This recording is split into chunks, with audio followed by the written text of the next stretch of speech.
जो तथाकथित हिंदू धर्मगुरु हैं वो धर्मगुरु अपने स्वार्थ के लिए आरएसएस को या मोदी सरकार को गलत चीजें बताते हैं। जो मोदी सरकार है वो बहुत बड़े दबाव में है, भारत रत्न दिए जा रहे हैं। बीजेपी और आरएसएस के अंदर एक डर है, एक खौफ है।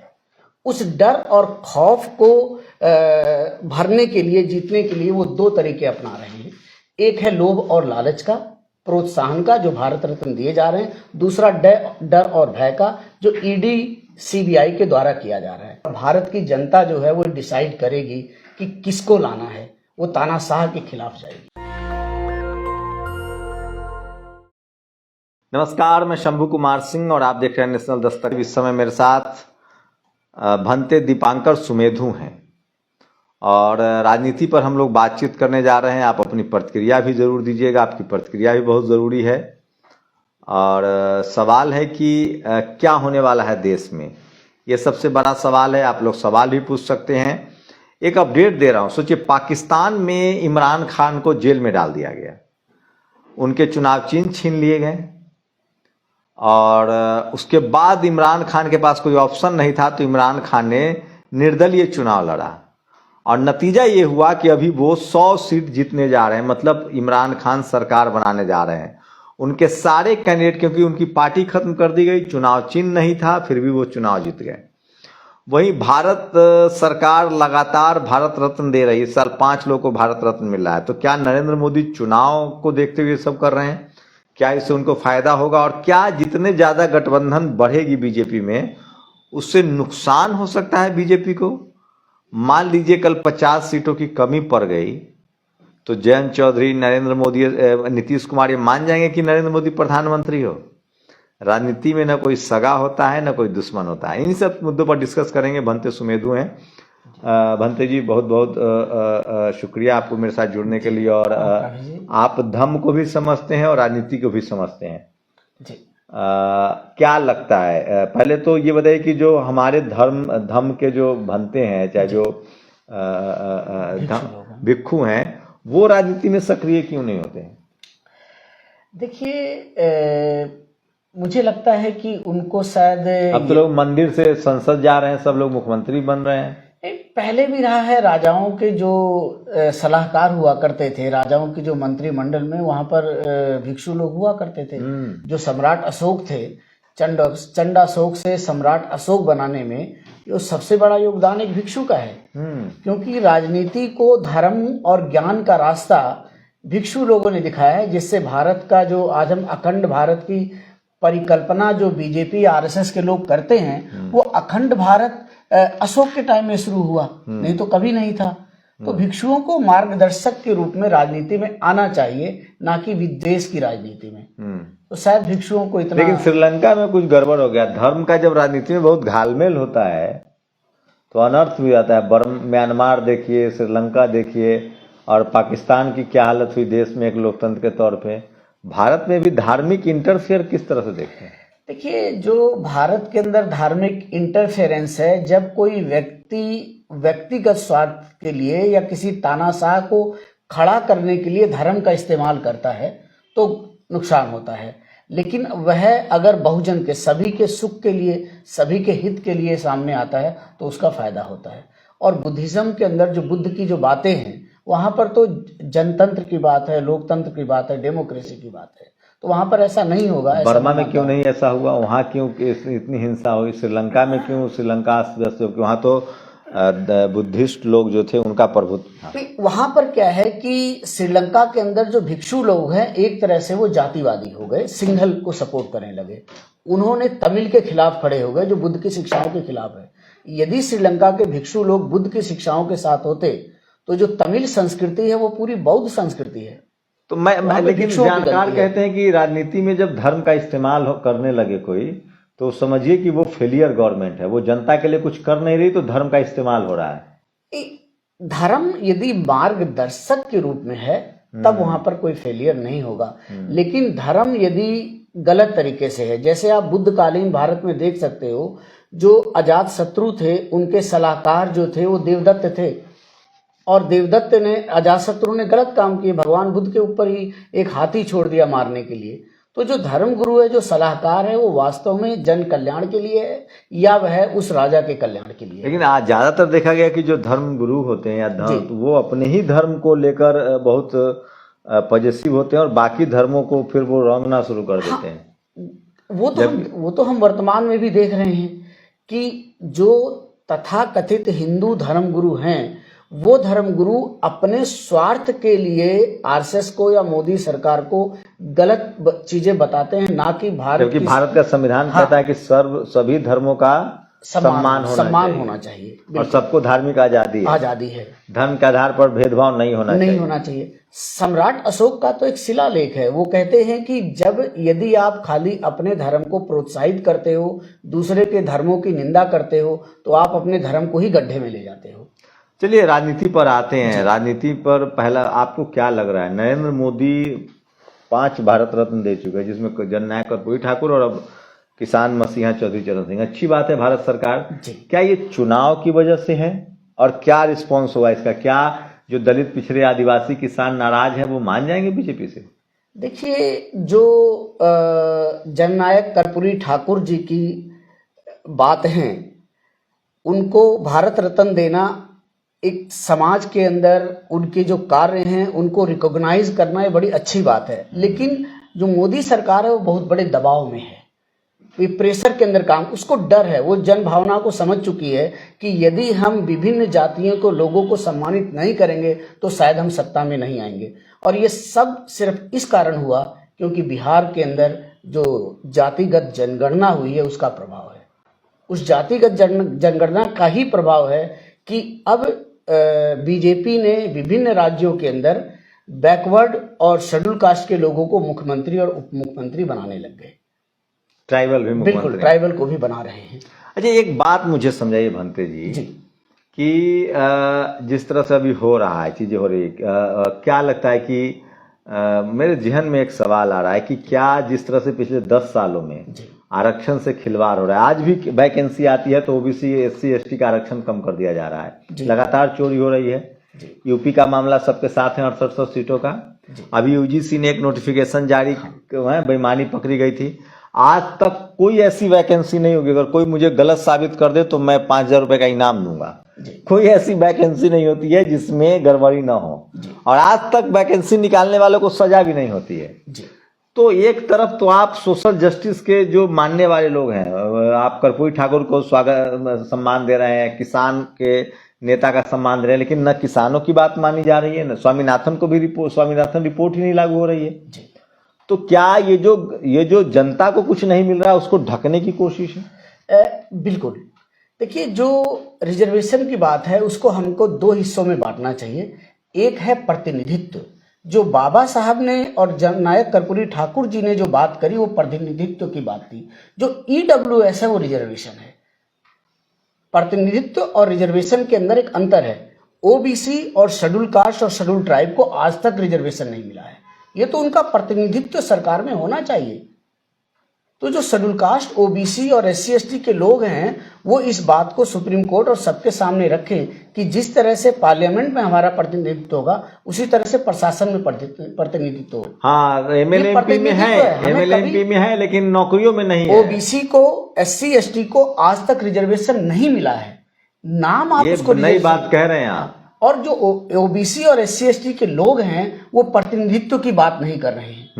पार्लियामेंट में भी इक्वल प्रोपोर्शनेट प्रतिनिधित्व होना चाहिए, नौकरियों में भी, प्रशासन में भी होना चाहिए। तो ये हुआ प्रतिनिधित्व। और ईडब्ल्यूएस जो है वो रिजर्वेशन है। संविधान जो है वो प्रतिनिधित्व की बात कर रहा है, रिप्रेजेंटेशन की बात कर रहा है। लेकिन अभी तो सुप्रीम कोर्ट में मामला चल रहा है कि एससी एसटी ओबीसी रिजर्वेशन को बांट दिया जाए। इसे कैसे? ये एक हम देखते हैं कि सुप्रीम कोर्ट जो है वो किस फैसले पर पहुंचता है। ये एक बहुत बड़ी साजिश है जो मुझे लग रहा है कि एक कैटेगरी को निकाल करके फिर दूसरी कैटेगरी के लिए ये कह दिया जाए, जैसा कि यूजीसी ने किया कि भाई हमें योग्य लोग नहीं मिले और हमने इसको डी रिजर्व कर दिया। एक बहुत बड़ी चाल है जो इन लोगों को, एससी एसटी ओबीसी लोगों को समझना पड़ेगा। और जो भारत के जो सवर्ण लोग हैं उनको भी समझना चाहिए कि सरकार में, प्रशासन में सभी का प्रतिनिधित्व होना जरूरी है। लेकिन आप एमएलए एमपी बन जाएंगे रिजर्वेशन से एससी एसटी के लोग, लेकिन media, judiciary, college, university, bureaucracy, business, sports, cinema, जो पावर सेंटर्स हैं जहां आम लोग का भला होता है, वहां नहीं पहुंच पा रहे हैं। वहां के लिए इन लोगों को कोशिश करना चाहिए। व्यापार में भी लोग नहीं है। सबसे बड़ी चीज जो है वो इकोनॉमी है। व्यापार में है नहीं या उन्हें आने नहीं दिया जा रहा है? दोनों बातें। जो समाज आपको चपरासी नहीं बनने देना चाह रहा है, वो चीफ मिनिस्टर बना रहा है, नहीं बनाएगा, और आपको स्पोर्ट्समैन बनाएगा और हाई कोर्ट, सुप्रीम कोर्ट में जज बनाएगा। इसका एक बहुत अच्छा भारत में उदाहरण है। दक्षिण तमिलनाडु के अंदर एक कम्युनिटी है जिसको कहते हैं Nadar. Nadar community, they were not only वो अनसीएबल, अनटचेबल नहीं, अनसीएबल थे। उनका गांव और शहर के अंदर, जो एचसीएल का मालिक है, हाँ, जो एचसीएल का मालिक है, वो बिजनेस में उतरे। और आज जो नाडार जो है वो हर जगह बिजनेस में है। तो शेड्यूल कास्ट, ओबीसी, बैकवर्ड लोगों को व्यापार के क्षेत्र में आना चाहिए। इस देश के अंदर जो आज लड़ाई हो रही है वो संसाधनों पे काबिज होने की लड़ाई हो रही है कि संसाधनों पर कौन काबिज होगा। जो प्राइवेटाइजेशन हो रहा है वो यही हो रहा है। सरकार के अंदर अगर संसाधन है तो उस पर सभी के अधिकार हैं, लेकिन जब प्राइवेटाइजेशन करते हैं तो ओबीसी, एससी, एसटी, बैकवर्ड के लोगों को इससे आगे सोचना पड़ेगा। चुनाव को लेकर कैसे देख रहे हैं? जिस इमरान खान को जेल में बंद कर दिया गया जी, चुनाव चिन्ह छीन लिए गए, उनके सारे लोग निर्दलीय, लगभग 100 लोग चुनाव जीत रहे हैं देखिए पड़ोसी देश पाकिस्तान में। जी, और बांग्लादेश के अंदर भी कुछ समय पहले हुआ था। 2009 के अंदर शेख हसीना जी कैसे लौट करके आई थी, जिनके ऊपर हर तरह के प्रतिबंध थे। यही चीजें हमने म्यांमार के अंदर देखा। आंग सान सूची जो है, जो आई थी, चलो उनकी आज गवर्नमेंट नहीं है। भारत के अंदर जो मुझे वर्तमान सीनरियो लग रहा है, जो ये भारत रत्न दिए जा रहे हैं, बीजेपी और आरएसएस के अंदर एक डर है, एक खौफ है। उस डर और खौफ को भरने के लिए, जीतने के लिए वो दो तरीके अपना रहे हैं। एक है लोभ और लालच का, प्रोत्साहन का, जो भारत रत्न दिए जा रहे हैं। दूसरा डर और भय का, जो ईडी, सीबीआई के द्वारा किया जा रहा है। तो ये लोगों को, नेताओं को अपने साथ ला रहे हैं, लेकिन जनता इनके साथ आएगी या नहीं आएगी, ये तो चुनाव के रिजल्ट ही बताएंगे। क्या लगता है? मुझे तो लगता है कि भारत की जो भूमि है, भारत की जो संस्कृति है, वो सभी के, बहुजनों के सुख और बहुजनों के कल्याण के लिए है। और भारत की जनता जो है वो डिसाइड करेगी कि किसको लाना है। वो तानाशाह के खिलाफ जाएगी। बिल्कुल। ईडी, इनकम टैक्स और ये मीडिया तो कह रही है 400 पार, तो उसका बस चले तो दोबारा शपथ दिलवा दे प्रधानमंत्री। जैसा कि सभी लोग कह रहे हैं, एक साइकोलॉजिकल प्रेशर है जो ओपोजिशन पर बनाया जा रहा है।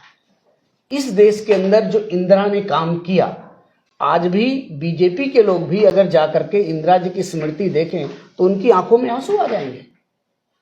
आज जो क्या कहते हैं, स्वामीनाथन जी को जो इन्होंने भारत रत्न दिया है, या नरसिम्हा राव को जो भारत रत्न दिया है, वो लोग किसकी उपज थे, कहां से आ रहे हैं? लेकिन बहुजन मान्यवर साहब को नहीं मिला। ये बड़ी सोचने की बात है। मुझे लगता है कि बहन जी को इस बात की मांग करनी चाहिए। और हो सकता है बहन जी अगर बीजेपी को ज्वाइन कर लें तो मान्यवर काशीराम जी को भी भारत रत्न मिल जाएगा। वो तो नहीं ज्वाइन करेंगे, वो उनकी इच्छा है, लेकिन मान्यवर काशीराम जी को भारत रत्न तो ये शर्त तो नहीं रख दिया गया है कि जो पार्टी ज्वाइन करेगा उसी को भारत रत्न। क्या कि कर्पूरी ठाकुर के बेटा भी आरजेडी में थे, वो चले गए बीजेपी में। जी, जयंत चौधरी चले गए। तो यही शर्त है क्या, बीजेपी में आइए और भारत रत्न पाइए? हमको ऐसा ही लग रहा है, जो हम देख रहे हैं कि हमको ऐसा ही प्रतीत हो रहा है। लेकिन कांग्रेस को लेकर सवाल उठ रहे हैं। कांग्रेस बिल्कुल गठबंधन के पक्ष में नहीं है। कांग्रेस के सवर्ण नेता तो बिल्कुल नहीं चाहते। उनको लगता है कि जो कांग्रेस कर रही थी वो बीजेपी कर रही है, हमें क्या दिक्कत है? क्या राहुल गांधी अब जाकर स्टैंड ले रहे हैं दलित, पिछड़े, आदिवासियों का? कांग्रेस के अंदर एक रवैया रहा है कि कांग्रेस के जो पुराने नेता हैं वो नई पीढ़ी को आगे नहीं आने देना चाहते, और जो वहां पर सवर्ण नेता हैं वो ओबीसी, बैकवर्ड, उनका जो रिप्रेजेंटेशन है वो नहीं लाने देना चाहते। जैसा मध्य प्रदेश में हमने देखा, बात तो जातिगत रिप्रेजेंटेशन की हुई, लेकिन जब टिकट बांटे गए तो उसमें सवर्ण लोगों को ज्यादा टिकट दिया गया।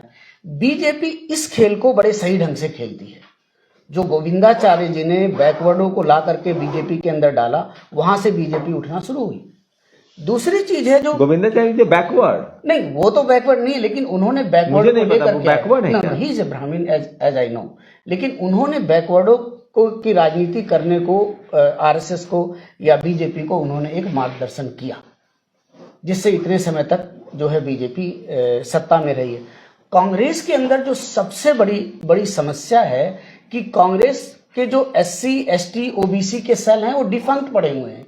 जो वहां पर लोग बैठे हैं वो अनुभवी नहीं है और कांग्रेस को इस पे जोर देना चाहिए। अब राहुल गांधी की भाषा बदली लग रही है।